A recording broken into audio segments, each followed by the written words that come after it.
kemi përballë në fakt një stil jete gjithmonë jo atë të duhurin. Pra kemi një stil jete me një keq ushqyerje, që dikur ka qenë në ushqyerja dominant për shkak të nivelit financiar në një pjesë të vendeve, sot në fakt është mbi ushqyerja, apo ushqyerja e rrugës, ajo e fast foodave, dhe nga ana tjetër mungesa e aktivitetit fizik, dhe aktivitetit fizik nuk presupozohet palestra apo po themi aktivitetet e sofistikuara, sepse ne disa dekada më parë aksesi i çdo vendi ku shkonim në punë, vajtja në shtëpi, të gjitha, po themi, rutina e ditës, shumica e popullatës i kryente me këmbë, sot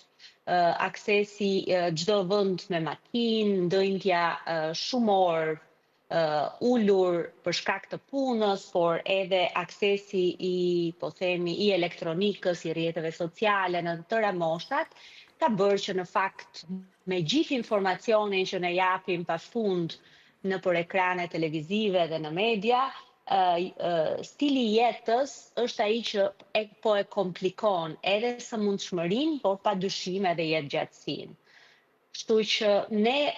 nuk flasim për një përqindje të caktuar të popullatës më të informuar, por flasim për dominancën e popullatës me të cilën kemi realisht një keq ushqyerje, një ekspozim të madh ndaj ushqimeve të paketuara dhe fast foodave, çka pastaj bën që ne të marrim pafund kalorazh, të marrim konservant, krip dhe sheqer, dhe të marrim ato element që organizmit realisht i duhen për të kryer gjithë funksionet e veta, vitaminat, mineralet, t'i marrim në sasi shumë vogël, dhe kjo pastaj bën që të na shfaqen të gjitha ato që themi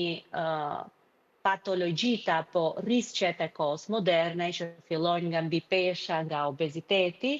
nga të cilat pastaj e marrin fillesën shumica e sëmundjeve kronike, fatkeqësisht sot në mosha më të reja.